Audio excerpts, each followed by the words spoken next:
many years, World Vision, who has been at our side, who we've been working hand in hand, who go out in the field where I've seen their teams out there in the trenches with our sponsored children and their families to make and realize things that we can't realize, but we have them as a trusted partner to be able to do so. So please help me welcome Manager of Event Project Philanthropy, Oliver Müller from World Vision.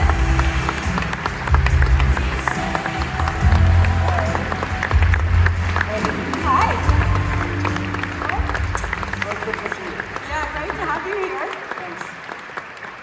Yeah, special year this year, 20 years of partnership with Piem인터내셔널 and World Vision. Yep.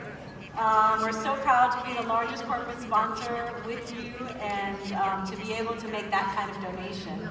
And this year we've decided to do something a little different and special. As you know, at the Anniversary Congress, we started 800 new sponsorships with World Vision, totaling our 6,000 sponsorships.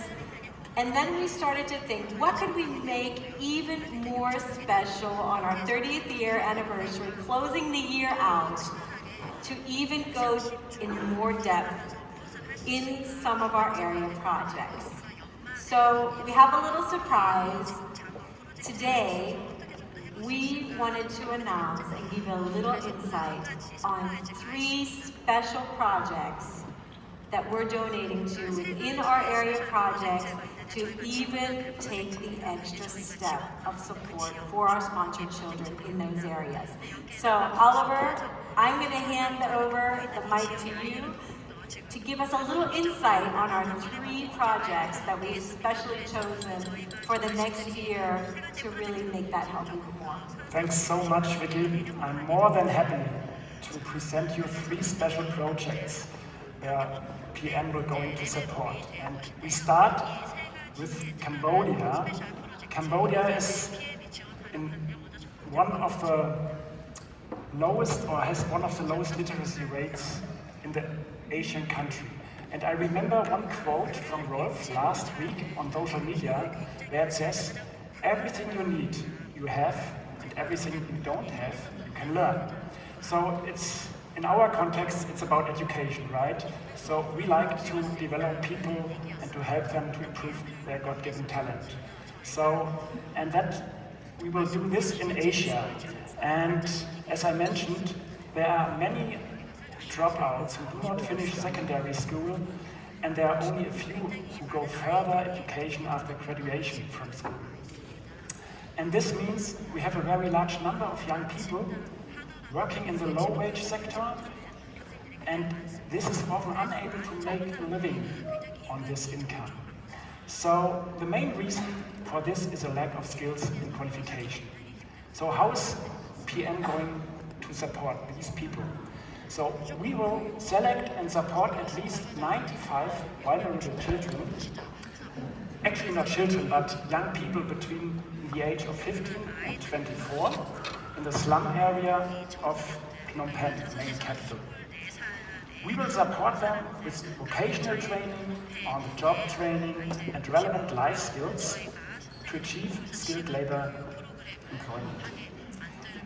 And the first outcome of this should be, after a successful participation in this program, the participants will be well prepared and positioned at the labor market in Phnom Penh. So maybe it's similar to the business with PM. It's more or less all about local ownership, right? So, I mean, changing mindsets is an essential thing. And to play an active part and to take responsibility for my own development. That's right in our area, city slum, where we have our 500 sponsored children already. Right. So that's the first project, Cambodia helps. So we have another project, right? Yes.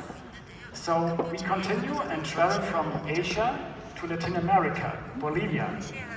So, and in Bolivia it's about water. And water is life, right? It's simply like that. There's no water, there's no life. So what I didn't know, that in Bolivia is the second most vulnerable country to the consequences of global warming in South America. And in this context, the population of San Jose, Chiquitos, where we are working, this is a part of an ecosystem that represents the largest dry tropical forest in the world. But unfortunately, the community experiencing a serious water deficit, and due to the drought and to the exposure to forest fires, and with the expansion of the agriculture sector. So, how is PM supporting these people? So what we are doing is, number one goal, strengthening resilience to disaster and climate risks. That's really important. And our main activity will be bringing access to more than 8,000 people access to water, which is really makes a difference, right? So we will construct 3 huge water tanks, for example, which contain 25,000 liters. We will protect and create new water sources, and of course we will do a lot of training, workshops in disaster risk management, and organizing water committees for operational maintenance. So that's the second one in Bolivia. So that's about water. Where our new area project. Yeah. And then the third one. And the third one. Now we are going to Africa, to Zimbabwe. So, I mean, when I got ill right now, an ambulance will be here within 10 minutes, right? So, but the situation in Zimbabwe is completely different. So, where we are located in the southwest, there is no health care at all. So, which means people are suffering because they are missing a good health care. And that means, for example, children are not vaccinated at all, and mothers, women must give birth at home, which means a lot of risks. So, how is PM supporting this area? Well, we will construct a clinic, which means a huge impact for the local people. And we will construct accommodations as well for the staff, because someone has to work and even to live there, right?